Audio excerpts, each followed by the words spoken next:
iblis, ana khairum min, saya lebih baik, lebih pintar, lebih alim. Seluruh bumi ini sudah disujuti, ilmunya luar biasa. Jadi sebelum datang itu Adam, gurunya malaikat itu Bapak Ibu iblis. Jadi universitas sorga, rektornya iblis, mahasiswanya malaikat. Jadi profesor itu, kalau keprofesorannya justru menyesatkan orang, berarti profesornya profesor iblis, kan gitu. Tapi kalau profesornya menunjuki orang ke jalan yang benar, itu berarti dia mahasiswa dari sorga, kan gitu.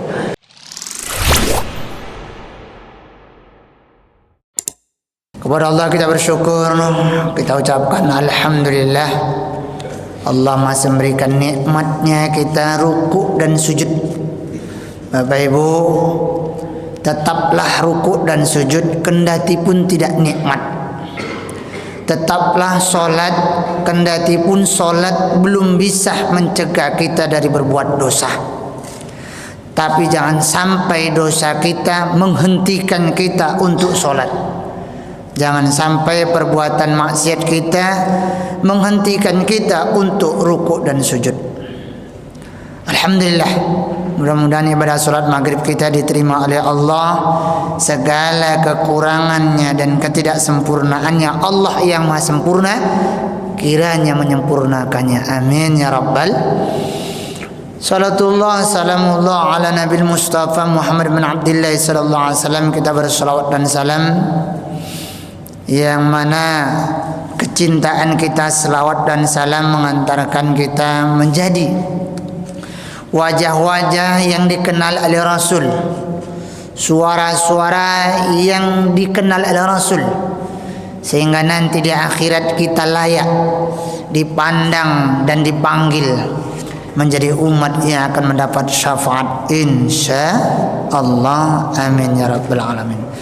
Para orang tua kami, cincin tuan-tuan, puan-puan, hadirin hadirat jamaah salat maghrib Masjid Al-Mukhlisin yang dirahmati Allah. Kajian ini biasanya mengkaji tentang kitab Talbisul Iblis yang dikarang oleh Ibnul Qayyim Al-Jauzi. Karena malam hari ini ada hal yang urgen dan memang ada uzur, maka sementara kita pending kaji kita tentang kitab itu. Sedikit kita merujuk tafsir Quran atau ayat Al-Quran yang ada kaitannya dengan iblis juga. Kalau talbisul iblis ini bahasa kitanya adalah tipu daya atau ya trik-trik atau berbagai macam ragam cara iblis untuk menggoda kita. Malam ini kita coba sekedar mengasih judul kita adalah iblis menggugat Tuhan. Jadi tidak hanya Pak Jokowi yang digugat tentang ijazah palsu. Siapa Pak Jokowi? 2 periode presiden yang ke-7 ya. Allah saja King of the King, pencipta alam semesta, Maha Rahman dan Rahim, masih digugat oleh hambanya yang bernama iblis. Kalau presiden yang ke-7 digugat oleh rakyatnya yang bernama RS gitu ya, dan kawan-kawannya yang notabene kawan-kawan sendiri juga secara umum adalah alumni UGM. Yang digugat juga adalah alumni UGM. Ya, gugat menggugat lah gitu. Allah juga digugat sama hambanya. Dalam bahasa Allah di sorga, digugat sama hambanya di sorga juga. Kan gitu kan. Jadi enggak heran kita kalau seandainya ada pengurus juga digugat sama jamaah. Suruh berhenti jadi ketua misalnya, atau ya dikritik gitu ya.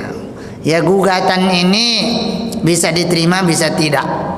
Kebetulan saya ini pengacara. Ya, ketika terjadi gugatan diterima atau tidak, dikabulkan atau tidak, itu tergantung bukti otentik yang menjadi sumber primer, ia akan menjadi bayangan atau keyakinan hakim dalam memutuskan sebuah gugatan tersebut. Seperti itu. Karena dalam hal ini yang menggugat adalah iblis, yang digugat adalah Allah Rabbul Alamin. Allah juga adalah sebagai hakim, seperti itu. Jadi seolah-olah iblis menggugat hakim, bagaimana supaya hakim itu mengabulkan. Dan ternyata gugatan iblis fantastis, dikabulkan Allah semuanya. Padahal iblis itu jelas-jelas kan kita paham. Tapi ternyata Allah yang maha pengasih maha penyayang kasihan juga sama iblis kan itu. Dikabulkannya gugatannya. Ya seharusnya kalau kita ikut dengan bahasa ini, seharusnya presiden kita ketujuh juga harusnya sudah tunjukkan aja ijazahnya ini loh. Kenapa harus ke polisi kan gitu dan sebagainya. Tahu pada waktu itu Allah tidak minta bantuan ke malaikat kan, tak minta bantuan kepada siapa, ya sudah. Ini ya seharusnya seperti itu. Artinya Allah gentleman kan gitu. Sayang digugat gua hadapin kan itu. Sayang digugat kan enggak usah kesana kesini dan sebagainya. Dan sebagainya akhirnya kan liar. Akhirnya ketidakbenaran yang terstruktur dan masif akan menjadi kebenaran yang termanipulasi. Tapi bukan berarti kita bahwa yang terjadi itu benar. Wallah alam. Yang tahu bohong atau tidak si pelaku. Cuman orang-orang yang di sekitarnya mungkin kayak ngintai-ngintai entah iya entah tidak kan gitu. Juga tidak bisa dipastikan, makanya digugat. Bagaimana Allah alam. Ya sudahlah. Sekarang kita tengok bagaimana gugatan iblis sama Allah kan itu. Nanti kalau dibaca di Quran silakan surah Al-A'raf ayat yang ke-11 sampai 18 atau surah Al-Hijr ayat yang ke 38 sampai 46. Tapi kita akan bawa yang agak panjang sedikit, yaitu di ayat atau surah Al-A'raf ayat ke-11 sampai ke-18. A'udzu billahi minasyaitonir rajim. Bismillahirrahmanirrahim. Wa laqad khalaqnakum, sesungguhnya kami benar-benar menciptakan kalian. Kalian di sini bisa seluruh makhluk, tapi lebih khusus di sini adalah kita, karena yang dibebani taklif untuk beribadah itu kita. Tsumma sawarnakum, artinya Allah menciptakan kita manusia dari tubuh yang seperti ini. Laqad khalaqnal insana fi ahsanit taqwim. Kendati pun setelah diciptakan ditiupkan ruh, khuliqal insanu dha'if, khuliqal insanu halu'a dan sebagainya, keluh kesah, lemah dan sebagainya. Artinya aku telah menciptakan kalian dan aku telah membentuk tubuh kalian atau fisik kalian. Tsumma qulna lil malaikati isjudu li adama fasajadu illa iblis. Maka khitab ayat ini lebih kepada kita. Seolah-olah manusia, ku bentuk fisik kalian dengan tanganku. Nanti di ayat lain di hadits qudsi, kita ini badan yang seperti ini, bentuknya yang bagus seperti ini langsung tangan Allah yang menciptakan. Tangan di sini maksudnya adalah kemahakuasaan Allah menciptakannya. Lalu seperti inilah.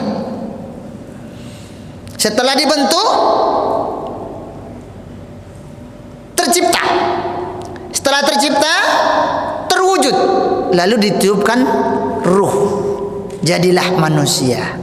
Nanti kalau kita lihat dalam ayat lain dalam tafsir, ketika ruh itu ditiupkan dari ubun-ubun masuk lalu ke mata, maka mata yang pertama kali dilihat di teleng-teleng atau dinding-dinding surga atau ornamen-ornamen atau perhiasan di surga itu adalah kalimat la ilaha illallah Muhammadur Rasul.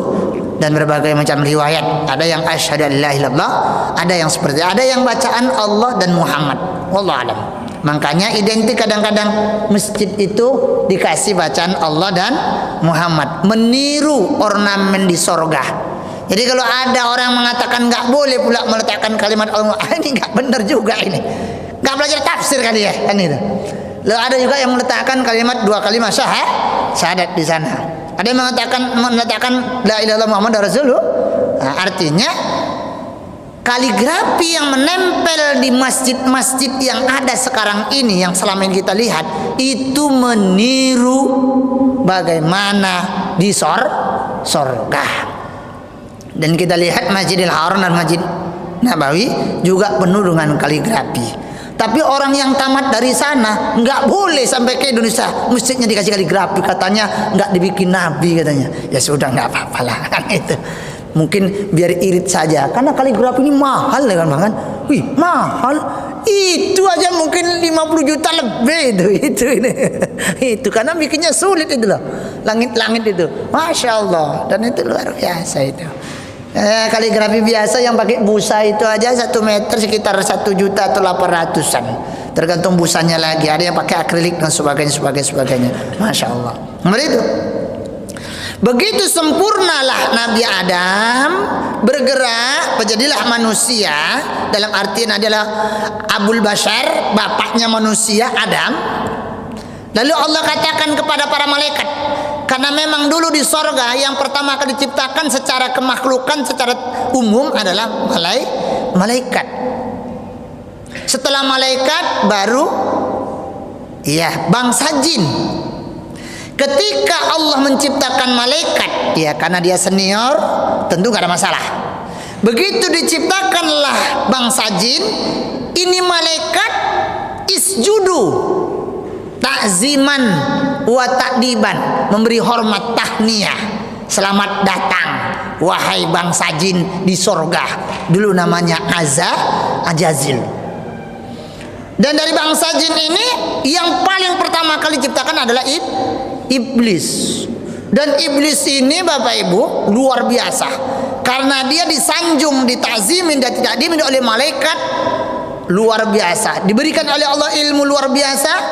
Akhirnya disebutkan dalam hadis, dalam tafsir, tidak ada di bumi yang kita tinggal ini nih, tak ada 1 inci 1 jengkal pun yang tidak disujuti oleh iblis. Jadi jangan kalah kita Bapak Ibu dengan iblis. Iblis saja semua bumi ini sudah disujutin. Kalau bahasanya awalnya, semuanya bumi ini itu sudah ada kayak stempel keningnya iblis, gitulah bahasa kitanya lah kan. Karena yang sujud kan kening ya. Semuanya itu saking alim dan saking hebat luar biasa ibadah iblis itu. Begitu. Nah, begitu diciptakan Adam sama. Karena iblis dari golongan jin tadi ini taatnya luar biasa, maka derajat iblis atau jin ini sederajat dengan malaikat. Karena sederajat, maka biasa itu dipanggil dengan panggilan yang sama. Lalu Allah katakan, "Tsumma qulna lil malaikati isjudu." Kalian semuanya ini, dari malaikat yang tercipta dari nur ataupun dari jin yang tercipta dari api, kamu iblis yang luar biasa sudah setara dengan malaikat. Tahniah sama Adam. Dalam Al-Quran memang Allah menggunakan bahasa sujud. Orang Jepang kalau ngormatin kita kayak mana? Ruku lah ya, nggak sampai sujud ya, ruku. Begitulah. Kalau kita mungkin gini ya, hormati ya, setidaknya yang menunduk sedikit lah. Aneh itu. Kalau Jepang kan arigato gitu ya. Allah alam gitu ya. Seperti itu. Tapi ini iblis ini Bapak Ibu tauhidnya luar biasa. Ya kan? Tauhidnya luar biasa iblis ini. Karena dia ahli ibadah, ilmunya mantap, luar biasa, disuruh sujud sama Adam. Sujud itu hanya sama, tapi dia nggak ingat ketika malaikat dulu sujud sama dia. Tapi maksudnya adalah takziman wa ta'diban, menghormati tahniah. Lalu iblis ini memaknai sujud itu menyembah, tunduk patuh kepada Adam, menyembah Adam, merendahkan diri ke Adam. Kenapa? Mengambil makna letterlik. Inilah Bapak Ibu hati-hati ketika memahami agama Islam, memahami Al-Quran dan Sunnah hanya dengan letterlik, maka nanti akan sama imannya dengan imannya iblis, ilmunya sama dengan ilmunya iblis. Dan itu sudah dinyatakan oleh Rasulullah dulu di awal-awal. Ada orang yang hafal Quran, fasih dan sebagainya. Lalu apa kata Umar? Ini gua bunuh aja. Jangan. Tapi dia ini munafik. Al-Qurannya hanya di lidah saja, tak sampai kota, apalagi sampai ke sini. Hanya sekedar pandai dan sebagainya. Maka tadi juga. Lalu apa kata? Supaya ada nanti kamu untuk meluruskan, dan kita tidak tahu. Bisa jadi nanti dia betul-betul jadi orang benar. Jangan kita lihat sekarang. Karena dalam hadis itu ada orang yang beramal dengan amal sorga satu jengkal lagi atau satu hasta lagi masuk sorga, tapi karena niat yang nggak baik akhirnya masuk neraka. Ada orang yang beramal dengan amal ahli neraka, satu jengkal atau satu hasta lagi masuk neraka, tapi karena rojak dan mengharap kepada Allah betul akhirnya masuk sorga. Allah alam, dan itu terserah Allah. Jadi makna sujud di sini karena malaikat paham dengan makna sujud secara etimologi, secara terminologi, secara istilah, secara syar'i, secara hakikat, maka malaikat sujud. Sebagaimana dulu juga ketika disuruh untuk ke sujud. Datang iblis, ndak bisa. Lam takum minas sajidin, enggak mau gua sujud ya Allah. Engkau mengajarkan Tuhan hanya Engkau, menyembah hanya kepada Engkau, ruku dan sujud hanya kepada Engkau, maka aku tak mau. Di orang kita NU Bapak Ibu, kalau kita pergi ke Jawa-Jawa sana, ke Nusa Tenggara Barat itu, kalau datang guru itu gitu kan, merangkak-rangkak gitu, jangan dianggap itu sujud. Dia paham seperti ilmunya malaikat. Kalau ada orang pula songong pula datang kiai malah patah, berarti dia ngikut ilmunya. Ya gitu saja. Begitu Adam itu, apa malaikat itu begitu, selamat ya Adam ya, lah aduh kini jadi tambah lo penduduk Sorogo kan gitu. Tahniah, takziban, takdiman kan biasa. Senior menyayangi yang junior. Kan begitu dulu. Malaikat ke iblis, sekarang malaikat ke Adam. Tapi nggak ada yang songong satu, tak mau dia sujud. Patah-patah tak bisa.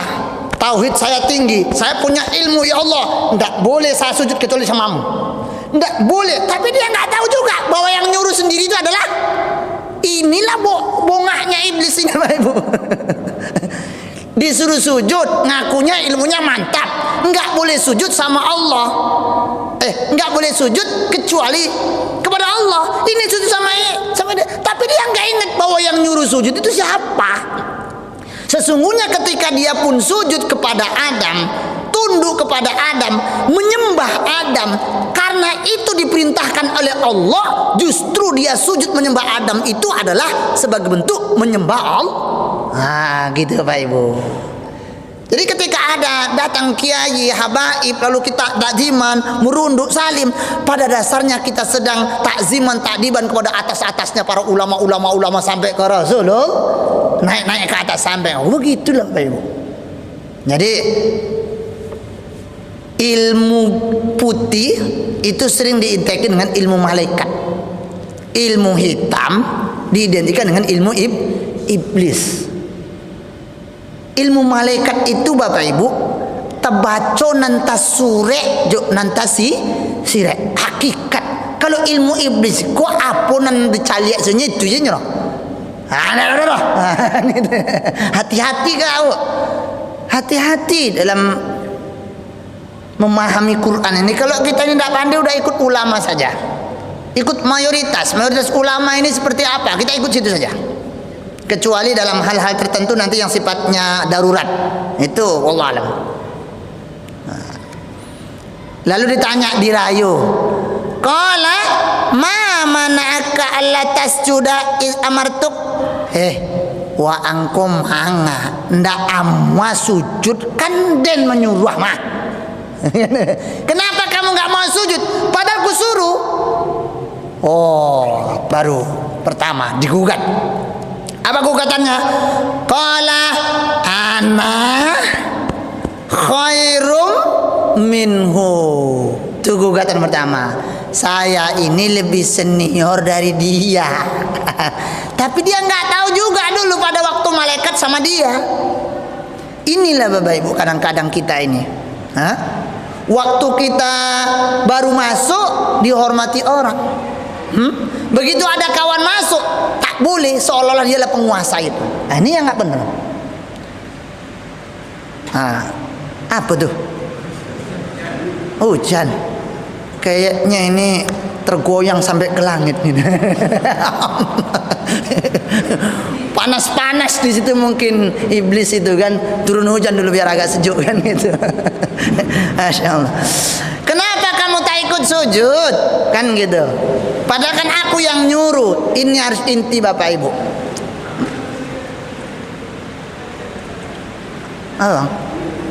Tembias. Artinya apa Bapak Ibu? Ketika kita sebagai seorang manusia, sebagai hamba Allah, disuruh Allah apapun itu suruhannya. Karena kalau Allah sudah menyuruh, tidak mungkin itu salah. Di bawah Allah adalah Rasulullah. Kalau sudah Rasulullah yang menyuruh, tak mungkin salah. Karena Rasulullah itu dibimbing oleh malaikat. Malaikat langsung diperintahkan oleh Allah. Dan Nabi itu sendiri dibimbing oleh Allah sendiri. Wa ma yantiqu anil hawa. Nabi itu tidak mengucapkan sesuatu, tidak melakukan sesuatu, dibimbing oleh malaikat atas perintah Allah. Begitu. Cuman iblis, ana khairum min. Saya lebih baik, lebih pintar, lebih alim. Seluruh bumi ini sudah disujuti. Ilmunya luar biasa. Jadi sebelum datang itu Adam, gurunya malaikat itu Bapak Ibu iblis. Jadi universitas sorga, rektornya iblis, mahasiswanya malaikat. Jadi profesor itu, tapi tersinggung juga awak kan gitu. Kalau keprofesorannya justru menyesatkan orang, berarti profesornya profesor iblis kan gitu. Tapi kalau profesornya menunjuki orang ke jalan yang benar, tuh berarti dia mahasiswa dari sorga kan gitu. Ya. Allah alam bisawab Bapak Ibu. Seperti itu. Jadi luar biasa itu. Iblis menjadi gurunya para malaikat karena ilmunya luar biasa. Malaikat itu tidak ada ilmunya. Ilmunya apa yang dikasih tahu itu saja. Kalau iblis ini banyak dikasih tahu. Malaikat terbatas sehingga la ilma lana illa ma'alam. Ya Allah, mana gua tahu kalau nggak dikasih tahu. Tapi setelah dikasih tahu oleh iblis, jadi tahu, jadi tersebut. Tapi sepandai-pandainya iblis, nanti Adam jauh lebih pandai. Wa 'allamal Adam al-asma kullaha. Allah ajarkan kepada Nabi Adam semuanya tanpa terkecuali. Berarti iblis itu masih ada yang belum. Terutama ilmu-ilmu yang sifatnya tersirat nih, kayaknya belum iblis ini. Nah, yang tersurat saja ya. Ilmu-ilmu kulit saja yang tahunya ya. Kalau ilmu-ilmu yang dalam enggak. Akhirnya manusia itu perpaduan antara keiblisan atau kesyaitonan dengan kemalakutan atau kemalaikatan. Sehingga dalam riwayat, manusia yang bisa beribadah dengan baik maka derajatnya bisa selepel dengan malaikat. Tapi manusia yang durjana dengan bajingan maka akan lebih hina daripada iblis, bahkan binatang. Wallahu a'lam. Jadi ana khairum min, saya lebih baik. Dalam kajian-kajian tasawuf Bapak Ibu, kajian-kajian ilmu tarekat, kalau masih ada aku di dalam diri kita, nggak akan usul kepada Allah, nggak akan ma'rifatullah. Maka kita ini walaupun kita nggak bertarekat, nggak bertasawuf Bapak Ibu, hilangkan keakuan ini dalam diri kita. Apapun itu keakuannya. Aku bahwa aku lebih yang paling alim, aku bahwa yang paling kaya, yang paling pintar, yang paling gagah, yang paling pokoknya yang paling, asalkan aku tidak ada. Enggak akan sampai. Tapi rendahkanlah serendah-rendahnya, saya tidak ada apa-apa, bukan siapa-siapa, hina dan terhina. Dia pada Allah fakir, hakir. Nah, kayak mana itu? Baru akan dapat. Dan termasuk yang menghalangi kita khusyuk sholat karena masih ada keakuan. Kita masih merasa bahwa yang sholat ini aku atau saya. Sementara la haula wala quwata illa billah. Kalau enggak dikasih tenaga sama Allah sholat, kita enggak bisa sholat, bro. Kalau kita enggak dikasih kekuatan oleh Allah untuk mengucapkan, enggak akan bisa. Jadi kita enggak punya apa-apa. Maka jangan anggap bahwa kita sholat itu karena Allah membimbing kita. Maka keakuan itu dihilangkan. Maka enggak boleh di dalam Islam itu merasa paling soleh, paling alim di dalam amal, itu namanya ujub. Ujub di dalam amal itu sama dengan tingkatnya dengan takabbur. Ana khairum, merasa lebih baik. Kalau kita masih merasa lebih baik, masih berarti kita sudah mendapatkan ilmu kesyaitoniahan. Masih kita mewarisi ilmu keiblisan. Mau disamakan? No, tinggalkan itu. Itu penyakit kita. Kadang-kadang kita semakin tua, semakin rajin ke masjid, makin keakuan pula. Makin rajin tak majelis taklim, makin keakuan pula. Makin rajin sedekah, rajin haji dan sebagainya, makin keakuan pula. Buang semua. Ya Allah, tidak ada semua. Pertanyaannya, orang-orang yang bajingan itu tanya sama dia, mau nggak kayak kita? Mau. Kenapa nggak? Ya nggak tahu. Kayak gini dikasih sama Allah. Allah alim. Jadi jangan simpan keakuan itu, buang keakuan itu. Merasa. Khalaqtani min nar wa khalaqtahu min tin. Aku ini dari api, dia dari tanah. Saya tamatan Mekah, bro. Tamatan Arab nanti kali. Kan? Ya, iblis itu tamatan surga, jelas. Tapi tetap mengatakan saya ini dari api. Dia dari tanah, dia mah alumni UIN Suska. Gua ini alumni Mekah.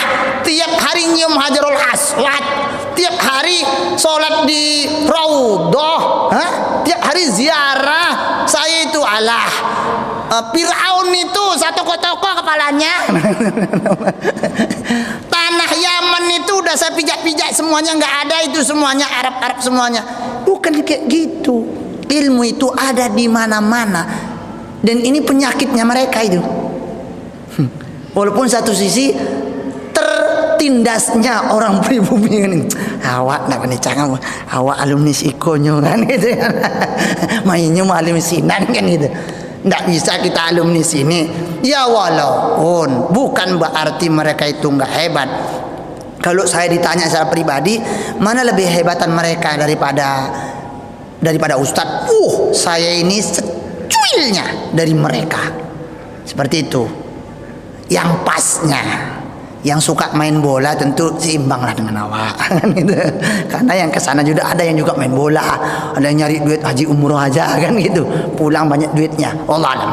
Jadi artinya bukan masalah tamatan mana, bukan masalah kamu tercipta dari apa, kamu siapa, tidak. Ini perintah Allah. Kan begitu. Al ulama warasatul anbiya, ulama itu adalah pewaris para nabi, dihormati. Ya sudah, bagaimana cara menghormati? Beda daerah kadang-kadang beda. Kalau kita lihat di NTB itu, masya Allah, ya kan? Kakinya itu dicium-cium itu sama santrinya itu, iya. Saya masih teringat dulu, saya ini karena kita orang Sumatera tidak terbiasa, jadi saya di bumi ini dengan kiai kalau ketemu itu minta tabok itu 3. Pertama sama Profesor Dr. Kiai Haji Said Agil Sirot. Itu kalau ketemu Pak Brok kaplok dulu. Pak. Itu satu. Yang kedua mantan Rektor UIN Profesor Dr. Ahmad Mujahidin. Pak. Itu satu lagi yang sekarang suka dampingin Habibana Rizik, yaitu Mbah Sukron Makmun. Pak, itu kalau datang ke Riau kayaknya kalau nggak kena gaplok itu nggak enak gitu. Tapi kemarin berapa bulan yang lalu sebelum puasa saya kesini Kiai Haji Sirot, itu ketika saya minta gaplok nggak mau lagi beliau. Prof, walakot karomna bani Adam, itu pula dibacanya.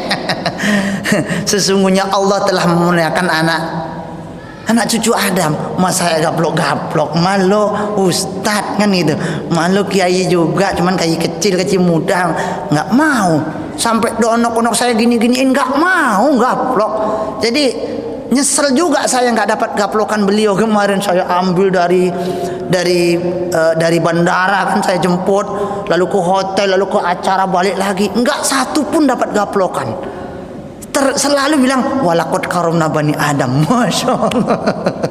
Padahal sepanjang saya digaplok itu begitu tak gitu langsung kayaknya ilmunya ngalir serut gitu loh. Iya, ini pengalaman saya. Pak itu sambil sakit itu kayaknya ilmunya pindah gitu. Itu yang saya rasakan. Ya Allah alam. Dan memang kan kisahnya dulu kayak gitu. Ada orang bacanya bandel dan sebagainya. Oh lu bandelnya minta pak, ku sumpahin lo jadi kiai betulan, ilmunya ngalir ke wallahu alam bisawab. Jadi itu cerita saja ya. Oke. Jadi jangan ada keakuan dimanapun kita, siapapun kita, jangan ada keakuan dan jangan merasa lebih baik. Oh saya orang Jawa, oh saya orang Melayu, oh saya orang Minang, oh saya orang Ocu, oh saya orang Banjar. Oh tidak ada. Kalau masih seperti itu iblis. Makanya kemarin waktu pilgub itu saya nggak suka itu cerita itu. Indonesia, wah perantau mah, kok kampung awak mah, nggak boleh kayak gitu. Nggak boleh lagi kayak gitu. Zaman baheula dulu oke lah ya kan, ini tanah Minang, oke, ini tanah Melayu, oke, tapi nggak bisa juga kan. Makanya kalau cerita itu sebenarnya kita nggak boleh melarang Cina itu nggak kemari, karena penduduk Cina itu sudah terlalu banyak. Ya kebetulan di sini nggak apa, biarin aja. Pak Ustadz kok lah dapet piti kok, makanya bukan kayak gitu. Karena itu ya Islam di Cina kan luar biasa juga kan, walaupun terkesan dikucilkan atau kurang mendapat apa, ya biasalah. Islam itu kalau besar, agama apapun itu terayomi. Tapi Islam itu kalau kecil pasti jadi bulan-bulanan. Itu selalu itu. Dan ya makanya Islam itu rahmatil alamin. Kenapa mereka datang kemari? Cocok lah. Kalau dia dari sana ada yang Kristen, ada yang Konghucu, ada yang udah sini kan, sini Islam mayoritas. Kan itu. Udah sunati aja semua kan itu. Kan nanti dari koko-koko Islam. Tuh Kokolim, sampai Pelik pelik siau kan bagus hafal Quran mereka. Bangga, awak yang dari kecil tak hafal-hafal kan gitu. Dia yang baru kemarin dah hafal. Coba bersyukur nggak kita? Tuh di Rumbai ada Asyari Tek, ada situ masjid apa namanya? Allahumma sholli ala Muhammad. Cheng Ho. Ada miniaturnya itu. Oh, Panglima Cheng Ho atau jenderal itu ya, Allah alam begitu. Itu kan dulu luar biasa itu. Dan sahabat Rasul Sa'ad bin Abi Waqqas di sono. Ada di sana kuburannya. Begitu riwayat-riwayatnya. Jadi Bapak Ibu, jangan kita merasa keakuan lalu dengan bahasa-bahasa yang lain, jangan. Itu akan merusak. Saya selalu mengingatkan, ngapun ndak dimbau ustaz itu kan nyoancak, ndak orang awak doh, ndak orang Ocu, ndak orang Melayu, ndak orang Banjar. Ku tengok gambar-gambar tadi semuanya lengkap. Orang Mandailing ada, orang Melayu ada, orang Jawa ada, orang Ocu ada. Mantap ini masjid kita ini, betul-betul mukhlisin. Ikhlas, nggak pandang bulu. Kok eloknya pakai, termasuk aku dipakai sekali-sekali. Ya kan? Sekali-sekali. Kok teragak, kok adonan nggak bisa, hambus siap. Nggak apa-apa, ada masalah. Nggak gitu. Allah bisa begitu ya. Jangan ada ya. Nanti kita akan itu. Qala fahbit minha fama yakunu laka an tatakabbara minha. Apa katanya? Pigi. Enggak ada gunanya kamu ini. Kenapa kamu itu kok merasa sombong? Surga ini bukan tempatnya orang sombong. Surga ini bukan tempatnya orang membangga-banggakan diri. Ya boleh. Kenapa kamu kok begitu terhinanya? Kok begitu naibnya, kok begitu ya gimana? Kok begitu songongnya kamu itu dikasih ilmu dan sebagainya nggak mikir kamu ke belakang. Kusuruh nggak mau kamu, malah kamu merasa lebih baik pula. Ini nggak tempatnya nih. Nah, ini maka iblis Bapak Ibu ratusan ribu tahun di sorga gara-gara keakuan keluar dari sorga. Kita belum pernah ke sorga. Jangan coba-coba ngaku aku. Denko. Jangan baden. Awakku, saya ini akunya aku ini. Jangan aku. La yadkhulul jannah man kana fi qalbi khardal minal kibir. Takkan masuk sorga orang yang di dalam hatinya ada sebiji sawi dari keakuan dan ketakaburan merasa lebih baik. Maka jangan Bapak Ibu. Fakhruj innaka minas sagirin. Keluar kamu. Orang hina, orang enggak ada apa, sampah. Jorok dan sebagainya, keluar. Ini sorga ini bukan untuk orang-orang yang seperti itu. Makanya Bapak Ibu di sorga itu kita nanti nggak beol. Kenapa? Sorga itu bukan tempatnya kotoran. Apa yang kita makan menguap, apa yang kita minum menguap, nggak berkeringat kita. Coba kita makan malam pakai jengkol, coba. Pipis pagi itu, wih, harum. Keluar. Di sorga tidak. Jadi di sorga itu tempat kemuliaan dan sebagainya seperti itu. Jadi jangan kita coba-coba mengikuti, dan kan Allah katakan alam ahad ilaikum ya bani adam alla ta'budus innahu lakum aduwwum mubin. Jangan coba-coba kita mau kepingin jadi setan. Karena ada itu ceritanya, siapa itu apa ini, walaupun ini cerita-cerita para kiai kan itu. Jadi bilangnya setan itu, jin itu datang ke beliau minta amalan. Biasanya manusia kerasukan jin, diruqyah namanya, supaya jinnya keluar. Ini jin minta amalan sama kiai ini supaya meruqyah manusia karena jinnya kerasukan manusia. Kenapa? Dikit-dikit awak disalahkan. Setan. Awak nggak ngapa-ngapain, awak terus disalahkan kan gitu. Sampai seperti itu. Artinya apa? Manusia ini sudah bercampur baur, dan memang kan itu dijanji Allah juga, minal jinnati wan. Artinya ketika manusia itu sudah kerasukan jin, jadi setan, dia sudah jadi setan dia walaupun wujudnya manusia. Berarti itu, dan sebaliknya Allah alam. Seperti itu. Yang kedua, qala anzirni ila yaumi yub'atsun. Nih gugatan iblis yang kedua. Oke, dan keluar. Tapi panjangkan umur saya sampai hari kiamat. Ketika gugatan pertama, ana khairum minhu, khalaqtani min nar wa khalaqtani min tin. Memang betul. Secara umum memang api lebih bagus daripada tanah, tapi merasa lebih baik itu tidak boleh. Pertanyaannya, cahaya itu berasal dari api atau api dari cahaya?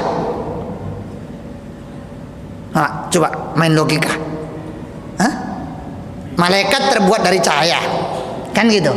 Ada cahaya nggak kalau nggak ada api? Hah? Jadi mana duluan api daripada cahaya? Itu maksudnya kan itu. Kembali ke situ lagi. Jadi diakomodir, ya seolah-olah kayak gitu, ya kan gitu. Yang kedua, panjangkan umurku, tangguhkan sampai hari berbangkit, sampai hari kiamat. Iya, dijawab oleh Allah langsung. Apa katanya? Qala innaka minan muntazirin. Oke, gua kabulin. Jadi Pak Bu, kalaupun kita punya istri yang bawel Pak Bu ya, punya istri yang bawel Pak, kalau minta duit dia kasih aja, karena ini iblis juga minta sama Allah dikasih. Biar bawel, yang penting masih nyuci baju kita, masih masak, masih bersihin rumah, nggak apa-apa. Maaf Bapak Ibu, Bapak-bapak ya, kadang-kadang agak-agak bersyukur gitu punya istri yang bawel kan gitu. Karena kalau kita nggak bawel mungkin pakai apa kita ini? Kan gitu. Oh, istri Pak Ustadz bawel. Enggak. Alhamdulillah Allah karuniai kepada saya itu istri nggak bawel, cuman agak cerewet dikit gitu aja. Habis Bang.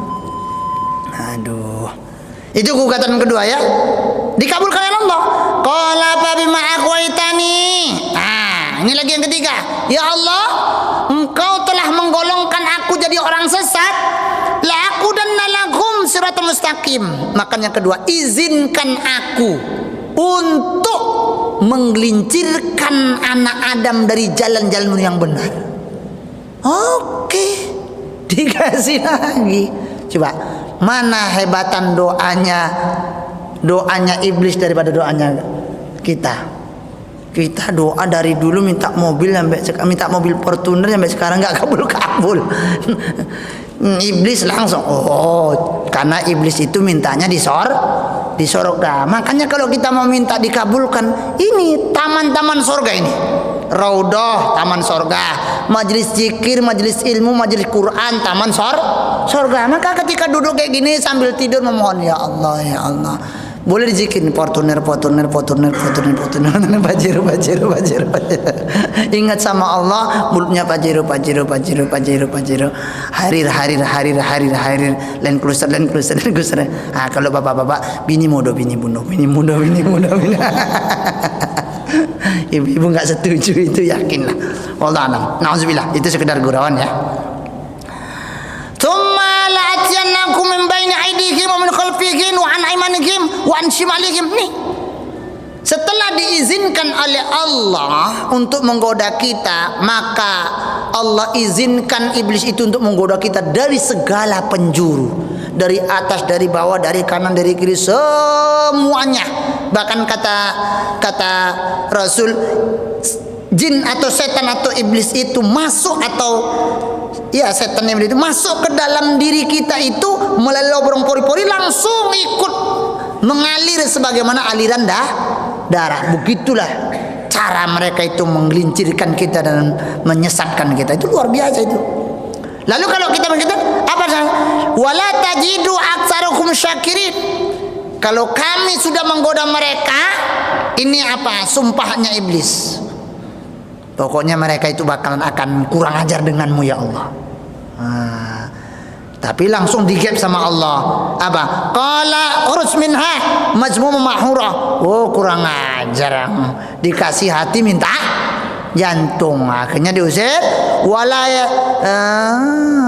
laman tabi'aka minkum la'amla'ana jahannam minkum ajma'in. Kalau mereka anak cucu Adam ini ikut sama Allah, halo sama dia, gua kumpulin di neraka jahanam. Artinya kalau kepingin masuk neraka sih mudah saja, berkawanlah dengan iblis, berkawanlah dengan syaitan. Wallahu a'lam bishawab. Jadi ada 3 gugatan iblis kepada Allah, semuanya dikabulkan. Tapi satu sisi Bapak Ibu, terima kasih kita juga sama iblis. Kenapa terima kasih? Ketika kita berbuat dosa, 1 minggu kita berbuat dosa, na'udzubillah. Lalu Jumat pagi imam baca surah sajadah, lalu sujud tilawah, hancur semua itu, rontok semua dosa itu. Menang itu iblis sama setan. Loteh dan ku capek dan habis dosa 2. Begitu dia berbuat dosa itu Adam, lalu dia taubatan nasuha, dosanya diampuni, dosanya dibalik menjadi pahala. Jadi kalau Bapak Ibu mau banyak pahala, kayaknya perlu juga dicoba itu. Takutnya nanti pas buat dosa ndak balik. Tapi gitulah kemurahan hatinya Allah. Wallahu alam. Dan yang ketiga, Allah akan selalu menerima tobat kita sebelum sampai ke rongkok, karena Allah tahu bahwa tipu daya iblis dan setan itu sangat amat luar biasa. Apa hasil dari gugatan iblis? 1, dia dianggap orang kafir atau sesat. 2, diusir dari surga. 3, menjadi penghuni neraka untuk selama-lamanya. Wallahu a'lam bishawab. Sekarang kita mau ikut gugat Allah. Kenapa saya disuruh sholat? Masih banyak Pak. Kenapa saya disuruh korban? Kenapa saya disuruh haji? Kenapa saya disuruh macam-macam? Ya Allah, meniru iblis pula dia yang gugat Allah. La haula. Terima kasih subhanakallah bihamdika asyhadu an la ilaha illa anta. Assalamualaikum warahmatullahi wabarakatuh.